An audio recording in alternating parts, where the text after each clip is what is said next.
नमस्कार. आज आपण गदिमांची एक कथा वाचणार आहोत. गदी माडगुळकरांनी अनेक पुस्तकं लिहिलेली आहेत. त्यातलं त्यांचं कृष्णाची करंगळी नावाचं एक पुस्तक आहे. त्यात त्यांनी अनेक व्यक्तिचित्र त्यांच्या गावातली किंवा त्यांना भेटलेली व्यक्तिचित्र त्याबद्दल त्यांनी कथा लिहिलेल्या आहेत. त्यात त्यांच्या गावाचं संभ्या नावाचा धोबी होता त्याची गोष्ट लिहिली आहे. कथेचे नाव आहे एक संभ्या नावाचा धोबी होता त्याची गोष्ट. 25शीतला असेल फक्त संभ्या. त्याच्या 7 पिढ्यांमध्ये कोणीही शिकलेलं नाही. त्याची आई प्रचंड मायाळू. त्याचं नुकतंच लग्न झालंय त्यामुळे त्याच्या दृष्टीने त्याची बायको धडधाकट आहे. त्याचे एक कुत्र आहे. त्याचे वडील अत्यंत हुशार आहेत असं त्याला वाटतं. अख्ख्या पंचक्रोशीमध्ये तोच एक धोबी आहे. गावाची वेस कधीही न ओलांडलेला असा व्यक्ती आहे तो. आणि त्याच्याबरोबर फेऱ्या मारणारं त्याचं गाढव आहे. त्याला सतत असं वाटत असतं की त्या गाढवानी शहाणं व्हावं. पण गाढव ते कसं शहाणं होणार आहे. एक दिवशी काय होतं, संभ्या गाढवाला घेऊन घरी चाललेला असतो नदीवरनं. आणि तिथे एक मौलवी एक फकीर बसलेला असतो आणि तो मुलांना काहीतरी शिकवत असतो. आणि तो कुतूहल म्हणून महिनाभर ते सगळं बघतो आणि एकदा विचारतो, क्या मिया ये मेरा गधा इंसान बन सकता है क्या? मियाला काय आयतं चालून आलेला असतो. तो म्हणतात, हाँ मैं इसको इंसान बना सकता हूँ. तुम्हें उसको यहाँ पे 1 महीना छोड़ना पडेगा. तो म्हणतो ठीक आहे. म्हणून तो त्या गाढवाला 1 महिना त्या फकीराकडे देऊन टाकतो. आणि 1 महिन्याने तो त्या फकीराकडे जातो आणि म्हणतो, मेरा गधा किधर है? अरे वो तो इंसान बन गया. अच्छा, बहुत खुशी की बात है. म्हणतो किधर है वो? मिया म्हणतो हैदराबाद में है. हैदराबाद मध्ये? तिथं काय करतोय तो?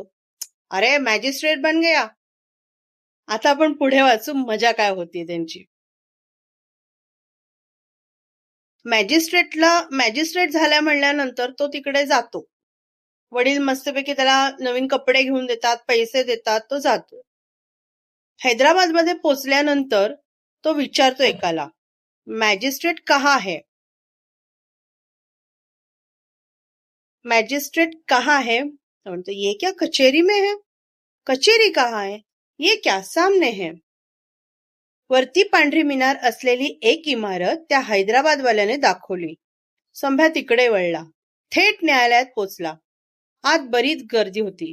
कोणाच्या तरी कानाशी लागून त्याने हलकेच विचारले, मॅजिस्ट्रेट कहा है जी? ये वही जो सामने कुर्सी में बैठे हैं, एकाने सांगितले. संभ्या अगदी गार झाला. आपल्या गाढवाचं रूप इतकं पालटेल असं त्याला वाटलंही नव्हतं. त्याची छाती त्याने पेहरलेल्या बडे मियांच्या अस्कनीत देखील मावेना. आनंदाने बेहोश होऊन हाताने ये ये अशा खुणा करीत भरल्या न्यायालयात त्याने आपल्या जनावराला बोलविण्यास आरंभ केला. गंगाराम, ए गंगाराम, चल ये ये. न्यायालयातील सारी माणसे वळून वळून पाहू लागली. न्यायाधीशालाही कळेना की आपल्याला अगदी आपल्या घरच्या नावानं कोण हाक मारतो आहे. एका वकिलाने मोठ्या हुशारीने सादाचा मागोवा घेऊन बोलणारा माणूस हेरला. संभ्याचा अवतार पाहून न्यायाधीशाला वाटले असेल कोणीतरी आपल्या खेड्यातला माणूस. त्यांनी चपराशाला बोलवले आणि सांगितले, त्या माणसाला माझ्या खाजगी चेंबरमध्ये बसव, चहा वगैरे दे, मधल्या सुट्टीत भेटतो म्हण. चपराशाने संभ्याला तसे सांगितले. तो त्याच्या मागोमाग न्यायाधीशाच्या चेंबरमध्ये जाऊन बसला. चपराशाने चहा आणून देताच त्याने त्याला विचारले, का हो, चहा द्यायला कोणी सांगितले? अहो साहेबांनीच. आमच्या गंगारामनं? जी जी. योगायोगाने न्यायाधीशांचं नाव पण गंगाराम होते. चपराशी निघून गेला. निळातनं काढलेल्या पिळ्यासारख्या लखलखीपणानं संभ्या तिथं बसून राहिला. मधल्या सुट्टीत मॅजिस्ट्रेट साहेब आत आले. कोण तुम्ही? त्यांनी विचारलं. मी संभ्या, तुझा मालक. संभ्या त्याच्या पाठीवर थाप मारीत म्हणाला.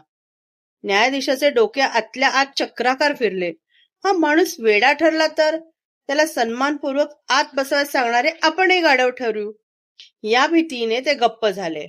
डोक्यातील चक्रे दोन्ही हातांनी थांबविण्याचा प्रयत्न करीत त्यांनी त्याला बसावयास आणले. तो आ वासून बसला. तुम्ही काय म्हणता मला नाही समजते काही.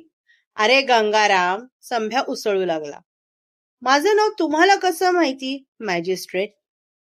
अरे, माझं नाव ठेवलं त्यांनीच तुझं नाव ठेवलं होतं. तू माझा गाढव. मी तुला मियाजींच्या मशिदीत नेऊन बांधला. त्यांनी तुला गाढवाचा माणूस बनवला. विसरलास का सगळं? मॅजिस्ट्रेटही शांत झाले. त्याची राहण्याची व्यवस्था करविली. पोलिसांना कळवून त्या मियाजींना पकडून आणवला.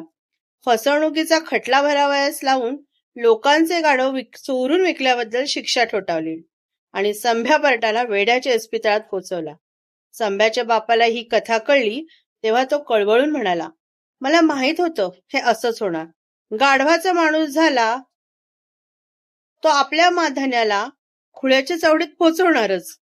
पण त्या मुसलमानाला काय सजा?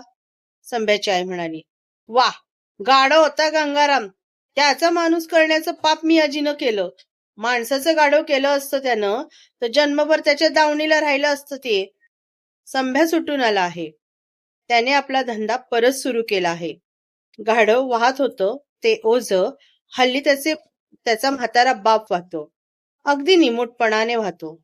कोणी विचारलं तर म्हणतो, मुलगा शहर बघून आलाय, शहाणा झालाय, त्याच्या पुढे काही चालत नाही आता.